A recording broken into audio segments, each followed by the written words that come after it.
Welcome to Beyond the Military podcast, a space for military women determined to focus on life outside of the military as a woman veteran who once felt lost after leaving the military. I know firsthand the challenges that we face. Hi, my name is Wendy Ray, a woman of God, wife, mama of three, Army veteran, and career coach, and I'm on a mission to equip and empower women like yourself to excel in life and career with confidence. Hello, ladies, and welcome. I am so happy that you're joining me today. Today, we are talking about the 5 emotions that women need for their military transition. And listen, if you've already transitioned or you are thinking about the transition, this episode is still a good one for you because this will help you in any pivot that you make, any change that you're getting ready to make. Because here's the thing, we want to be able to know the emotions that are going to come up during a change, during a transition, but most importantly, our military transition.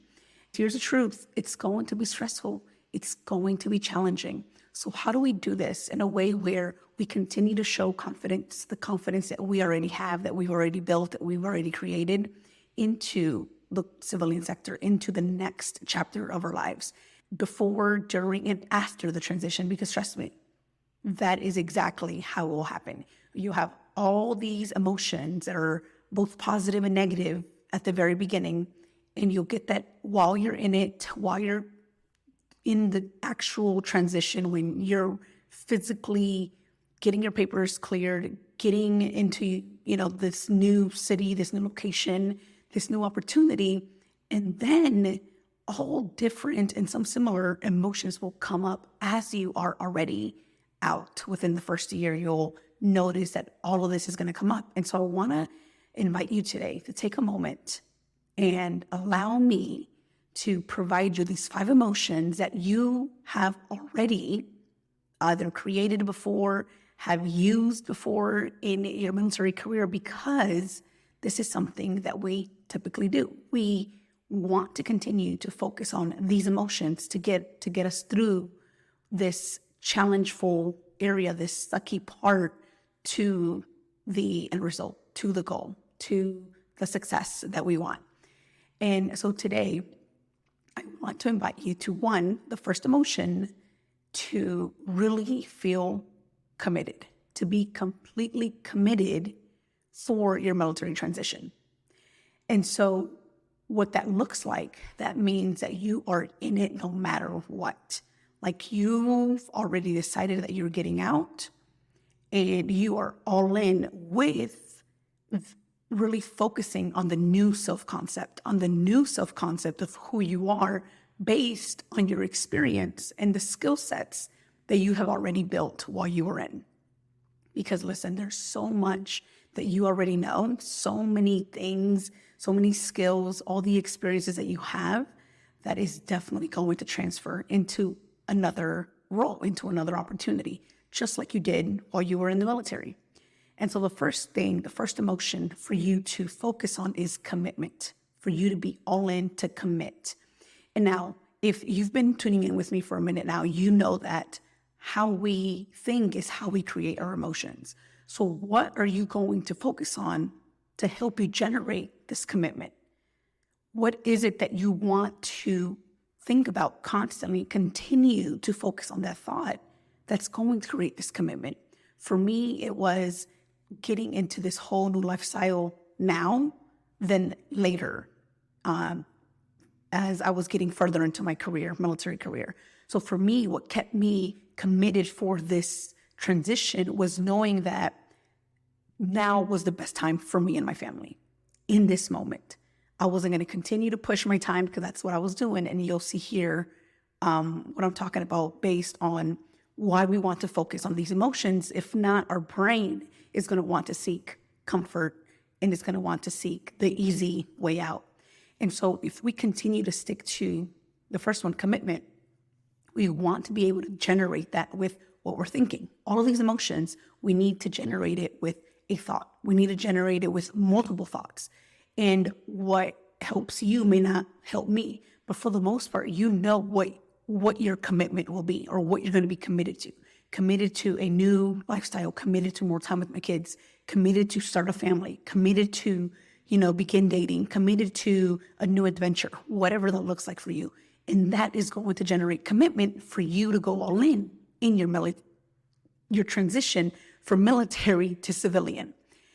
The next emotion number 2, is courage. And like I said before, this is something that it comes easy for you to have the courage, right? Physical courage. Most of the time we've had to create physical courage based on the obstacles that we have physically, literally in front of us. And so for you, now it's going to take more of the unknown, right? Like we can't see the obstacles. It's not clear in front of us like we were in a physical, challenging moment. But now we want to really just show ourselves with the experience or even the challenges that we had before, that we have had and have shown courage before. And so how can we now show courage during this journey? For me, I always, again, went back to my why. Why am I doing this? I want to be all in because I want this new way of life. I want this new way of life for my family and for myself, and to be able to be there more often. And so for me, it took courage and really to be all in no matter what, to really, 1, be committed, right? Generate that emotion of commitment, and 2, generate the emotion of courage. And again, we always say that, yes, we're going to have the courage to go out there and tell someone that I need help with my resume. Have the courage to go out there and really begin to focus on the things that are not going to go well, right? Maybe my finances, maybe my relocation, right? Like really have the courage to go through all of that sucky part, because it's going to suck. It's not going to work as planned. I will tell you that right now, and I'm sure you know this.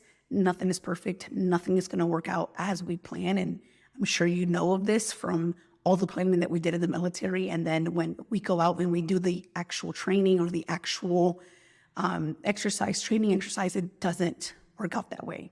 And so again, having the courage ahead of time and really focusing on what's going to help you generate that courage. My husband's got me, or my family's got me.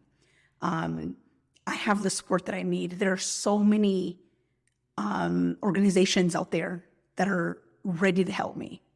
That was what I was thinking. Like, there are so many opportunities out there, so many programs, so many people that are ready and willing to help me. So that created the courage for me to get out of my comfort zone and raise my hand and say, hey, I need help. I need your support. Can you connect me with someone? Can you guide me? Can you tell me more about what you're doing as an HR manager? It gave me the courage to sign up to programs that I never thought I would ever sign up for. So again, what is that thought that is going to create that courage for you? Emotion number 3, resilience. And listen, we are all resilient and have been resilient at one point of our career. It doesn't matter how small you think your resilience was or how big. You are going to need to be able to generate resilience. And not only once, but times 100, times 1,000. Because here's the truth. The first resume that you submit, or the first role that you think you're going to go into, is not going to happen. Which recently my client and I she submitted, I helped her submit her first resume, and she got a response with no. Her first rejection, her first no, in a formal way, which again, I was really grateful that she did get that formally from a company saying that, they moved on to other candidates that would be a better fit for that role. And again, right, the resiliency that's going to continue to take for her to get 100 no's, to get another 50 no's from different other opportunities. And so for you, what is it going to take to continue to feel resilient, to be in resilient mode throughout this process? Because it could be 2 years, it could be 1 year, it could be 6 months that you are going through this transition, and you want to be able to be resilient for the most part. And even when you're in that role, right, there's going to be so many challenges and so many obstacles, and we want to be resilient, especially when we are in a time where, there's so many opportunities and there are so many other candidates that are just as experienced or maybe even, the right, better fit for that role. And so again, the first resume is not going to work. The first opportunity may not work. The first job may not work, right? The first role that you go into may not work. Will you have the resiliency to keep going? And I know you do because you've shown it before.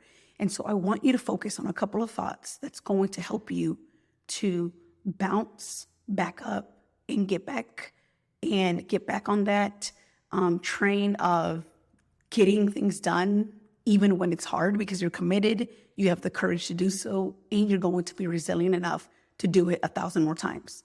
So not getting completely discouraged the first 50 times, but to focus on there's more out there and there's other people that can help me. There's other opportunities I could be going into.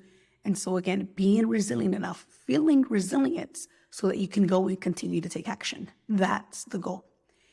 And number 4, which I want to say is my favorite, and here's why. The 4th one is desire. The desire for you to continue on this tough, hard journey. Because when I tell you that it's going to be difficult, you're going to get rejected. We, for some reason, as military, do not know how to deal with rejection, especially as women. We think that it's us as an individual, and we have to remember that when we get rejected from a company or from a role, it's not really necessarily that we suck or that we're not good enough. It's just that we're not the right fit for that role. And it takes us a moment to understand that. And so we then lose desire, right? We don't feel as encouraged or motivated to keep going or even to continue to look for the opportunity that we think is going to be good for us. And so desire, creating desire for the next chapter in your life, the next career field that you'll be in, the next career that you are willing to take on. When you can create desire for your next chapter, I promise you, you're going to be taking action. You're going to be creating results, right? You're going to meet people. You're going to be talking to them about how excited and how much desire this new opportunity in your life. What are you going to do? You're going to start researching. You're going to start brainstorming. You may even start networking. Yes, I know. Some of you are probably thinking like, why can't I get myself to network? Why can't I get myself to start looking things up for what the possibilities are out there? It's because you haven't created enough desire for your next chapter. So I encourage you to begin to generate this feeling and emotion of desire for this new opportunity. Now, how do you do that? You want to be able to think of how you would be and what your life would be like if you were in this opportunity. Whatever your dream opportunity may be. If it's, pivoting your entire career field, that's completely fine. I want you to focus on how you will be as this individual that is literally taking an entire identity change from wearing the uniform, wearing the rank, and the position to this new professional. This professional that you've possibly always wanted or you aspired to be. And now this is your chance. What does that look like? And so when you start thinking all of that, like for me, it was just simply being a life coach. In 2016, I was just completely sold on being a life coach. And so for me, it was like, I'll be helping other women. I'll be helping other veterans. That's how it started. I was just so focused on helping veterans. And then my desire changed to women. How can I help women in their life and career? How can I help them? And just when I really got into, thinking how I would, be able to support them, how they would continue on their journey and just continue to be a better individual, a better leader, a better, mom, wife, in the civilian sector, it really just put that fire in my belly and just continued to put in the work. This podcast, this episode, everything that I do is because of the desire that I create, and I'm intentional with it. And that's exactly what I'm offering you here right now. The desire for you to go do the research. And I know it's not easy. The desire for you to brainstorm roles, the desire for you to network, to reach out and say, hey, can you help me? Hey, I know that you can help me. Can we schedule some time together? Whatever it may be, or reach out to a program. Hey, when is the next class? Whatever it is. And then the fifth one, discipline. Most of us already have the discipline to keep going, already have the discipline to do the things that we need to do, even when we're tired, even when it's not working out, even when it's hard. You already have these and have practiced these emotions so much and so often already that I promise you, the more that you can be intentional with these for your military transition into the civilian sector, it's only going to get better. You continue to practice, you continue to generate all these thoughts that are going to help you to not only create these emotions, but also to take action. Because that's the goal, right? Our thoughts create our feelings drive our actions, and our actions create our results. And that's what we're looking for here. We want to be able to guide our mind, because if we don't, our brain, like I said earlier, is going to want to do the easy and the most comfortable that requires no effort whatsoever. And this is what's going to happen typically when you aren't intentional about being committed, having the courage, being resilient, having the desire, or even the discipline. Your brain is going to want to be indecisive. Oh my gosh, should I really be getting out? Am I making the right career decision? I should just stay in. Or here's what it did for me. It kept me busy at work. It really allowed me to find so many other things that I needed to get done at work, and told me that I had no time to focus on my transition. So again, I wasn't doing this consciously, but I created so much busyness, that I didn't have time to focus on my transition. And then another thing that really didn't help me was going into this whole perfectionism mentality of, I'm going to create this perfect resume. I'm going to create this perfect profile. I'm going to, try to create the perfect elevator pitch when there isn't such a thing. Instead of submitting applications or submitting my resume to different applications, I literally waited till the last minute to reach out to a program to help me find or get in front of companies to help me find an opportunity. And then it also, what it does is that your brain wants to get distracted in a way where now it's offering you self-doubt. It's offering you confusion. It's offering you worry. And that's literally what happened to me. It was like, okay, self-doubt kicked in. You're not, good enough. You don't have the experience. You don't have the skills. You don't have that specific degree. You don't have enough money in the bank. You shouldn't do this. So many obstacles that it was providing, because again, it was trying to distract me from getting things done, from doing the things that were going to help me make progress in my transition. And so for you, what is it? What emotion are you struggling to generate more intentional? For some of you, it could be the courage. For some of you, it could be the desire, right? Maybe you don't have a specific job or desire for your next chapter. Maybe that's where you need to start. And listen, if you're like, hey, I need help now, I need someone that's going to help hold me accountable, help me through this journey, because I need to be able to figure out my career after the military, go to LinkedIn, send me a direct message, and you can find me at Wendy Ray. The link will be in the show notes. All right, ladies, that's all that I have for you today. Have a great rest of your week. Talk to you soon. Bye. Hey, lady, if this podcast helped you, challenged you, or inspired you in some way, please leave me a written review for the show on Apple Podcasts and share it with another military sister. All right, talk to you soon. Bye.